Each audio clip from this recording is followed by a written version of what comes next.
Good everyone, and welcome to another episode of Behind the Design. Episode 7, I think this one is. It's been a little while since we've done one. We probably haven't put a podcast out for about 2 months, and there's a couple of good reasons for that. But basically, we're not too sure what we're going to call this one, but I think we might call it exciting news or something like that moving forward. The last 2 months have been pretty interesting. It's been pretty busy. The industry's really moved along, and I thought I would do a podcast just by myself to get you up to speed about some exciting good news about Synergy, some industry updates about what's happening, and basically talk to you about what's next, I suppose, at the end of the day. So let's jump into it. So the exciting news, we may as well get that out of the way, is we've won another 3 awards. So earlier this year, we lodged 4 projects into the BDQ Design Awards for the regional awards in Brisbane. So for those who don't know, the BDQ is the Building Designers Association of Queensland, which is the governing body that we choose to be part of for our profession as building designers. And each year they hold the design awards. So you have a regional design award, and you have the state, and then you have the Australian Design Award as well. So we go up against states like Victoria, South Australia, Western Australia, and so forth. And basically we lodged 4 designs in the regional awards in Brisbane. So Ashley, we're going to put these up so that people can see them. Yep. Yeah. Thanks, Ashley. Thanks for playing along. Basically, we entered our Bousfield Paddington project and it won the best new home for $500,000 to $1 million construction cost, which was absolutely fantastic for the regional. Rupert 10 at Windsor won the best small lot design. Our LJ Hooker project at Aspley won the best commercial alteration, and Aqua at Fairfield is the best unbuilt concept design. So all of these projects, you can jump on our website, you can go and have a look. They're all listed up there at the moment. The unique one, Aqua, is not built yet, but the clients are in discussion with builders at the moment, and hopefully we might see a signed contract in the next month or so, and it'll go from hopefully winning the best concept unbuilt concept design into winning some awards next year. So we're really excited about that project because Aqua is a bit of a design and engineering feat, considering what we had to go through. Now, there was a little bit of a process that we had to go through that, and essentially those 4 projects then moved on to the state awards. So basically going up against building designers throughout Queensland, and there were some really interesting homes and some interesting entries throughout the state. So we only just really attended the BDQ State Design Awards last Friday, and basically we're proud to say that the 3 projects got through to the Australian finalists.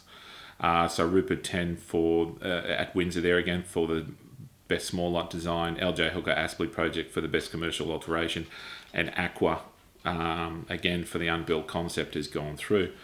So it's really exciting that those 3 projects were recognised statewide, and also 2 are now going to compete against the National Design Awards, or compete in the National Design Awards for those 3 categories. So we're pretty excited. So that brings our tally this year alone, not to toot my own horn, but I'll toot it anyway. That brings our tally alone up to 7 awards this year, and that's just with the BDQ. So hopefully we might turn that into 10 for the next state award finalists and things like that. Just on that, when we do design a house, we don't really go in with the idea that we're going to design an award-winning home. It never really kind of crosses our mind. We generally go into exceeding or meeting our clients' expectations for their design, and just basically doing a good design. And it's good to know that basically what we would normally consider what we would do every day as award-winning, because basically we really, like I said, we really don't go in for the design award. We just really trying to make our clients happy and exceed their expectation. And if we get awards for it, absolutely fantastic. And in saying that, look, as you notice, I'm here by myself today doing the podcast. In the past, you would have noticed or heard two of my colleagues actually, Aaron and Casey. They're in the studio at the moment working pretty hard, working for our clients at the moment. So I'm here by myself doing the podcast because the team is really, really busy at the moment, which is absolutely fantastic. And look, without those guys in the office and the team, it makes my job easier, and it makes winning those awards easier. And a lot of credit to the team as well. And also like to thank the clients too. We never really get an opportunity to thank the clients for being able to, for letting us or putting the trust in us to design their home, and we're winning multiple design awards because of it. And without the clients, obviously, we wouldn't be winning these awards. So we've got to say to the clients out there, thank you very much. Okay, so that's on the design side of things. So hopefully, we that brings our tally up, I think, now to 27 in total over the last 10 years. So if we get another 3 in the next round of design awards in October, November, then basically that's probably the biggest haul that we've had in a single year alone. So watch this space, and hopefully we'll be able to see what we can do. So on to some industry updates. So to keep you up to speed with what's happening, the industry is really busy at the moment with obviously what's been happening around the world with the pandemic and things like that. There was kind of a question about whether our industry was going to survive, let alone prosper, and the industry is prospering quite well, and there's quite a lot of projects on at the moment. And purely we can only put this down to is basically people can't travel. So essentially looking at spending their money or putting their efforts into their own properties. And, I know myself that if I was to be locked down again, I wouldn't mind to have a decent pool and a decent deck to lie around and have a little fun at home. So the most of the projects that we're working on at the moment will go into construction. So 2021, I think, from the construction industry point of view, is going to be a bumper year for all involved.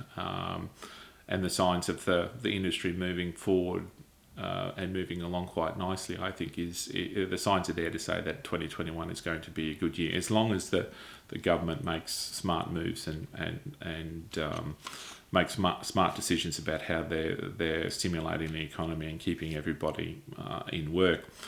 And in saying that, this is a reminder for those of you as well that the Queensland government has now started accepting applications or submissions for the $25,000 government grant.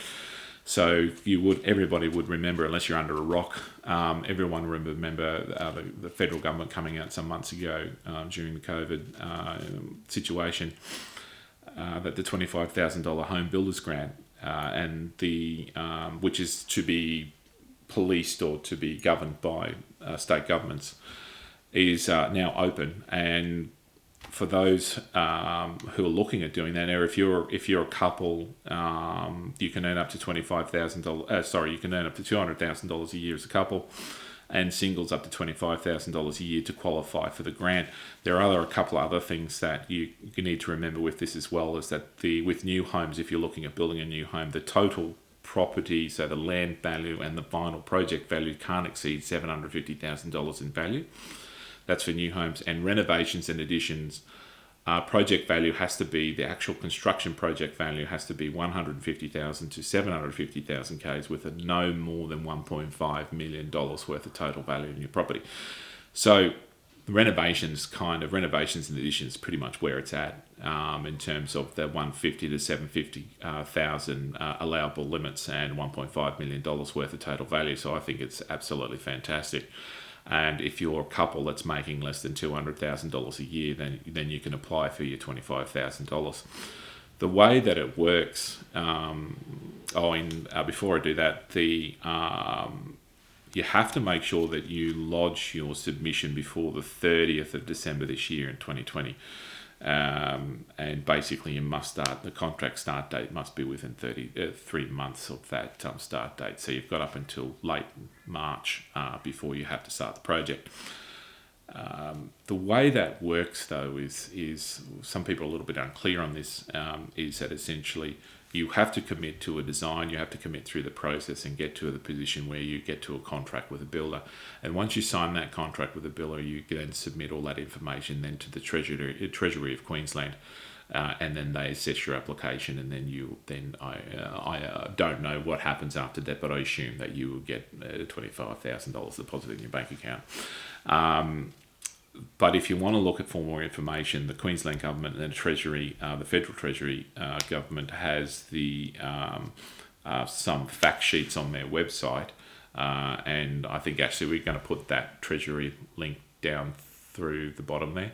Yeah. Okay. Cool. And basically, but it is all the W's .treasury.gov.au. And just have a look at the Home Builders Grant. You can even jump on Google and just type in government $25,000 Home Builders Grant, and you'll find out all the information that you need to see. Okay, so what's next? So, as previously stated at the top of the podcast, we haven't done one for a couple of months. There's a number of reasons for it. Is that we've just got really busy and we're focusing on servicing our clients, but also too, we're looking at our formatting of the podcast, and we wanted to kind of come back with something a little bit different, that's going to be a little bit more engaging, a little bit more personable as well. And as you can see, hello for those who are watching me here and you're not listening on something like Spotify, we're actually filming these things now, and apparently I look pretty good on camera. Don't laugh, Ashley. I think that deserves a drink of scotch. So basically, but what's happening next is we are developing quite a bit of educational material moving forward. Even just today, I filmed a 3-step vlog, if you will, about starting a renovation and looking at the 3 crucial things that people need to do before they even engage with designers and builders and so forth. So that hopefully will drop within the next week or so. And we're developing a lot more. We're looking at educating people on the actual industry itself and how the actual process works, from starting right back at your brief, going through the design process and through the building phases of the construction side of things. So we've got a lot of education information that's going to start coming along, and don't worry, we are going to film a lot of it. We are going to walk you through those types of things, but we're going to make a lot of this information, this content available through our ebooks. So that one that I filmed today with the 3 crucial things that you need to know to prepare yourself for this process, we'll actually put all of that into an ebook, and then basically you can download that and you can kind of read that at your own leisure and have that as almost like a Bible, if you will, moving forward. One of the biggest things that we see constantly, it's an question that keeps getting asked and it quite rightly so. People get concerned about how much budget should they have, and also to what their dollar will buy them for their budget. So that's probably one of the biggest things, and we're in the process of working that out for our clients, and hopefully in the next couple of weeks we're going to be able to bring that to you and give you some guidance in terms of how much things cost. So when you are starting to look at doing your project, then basically you'll be able to answer a lot of questions very, very fast.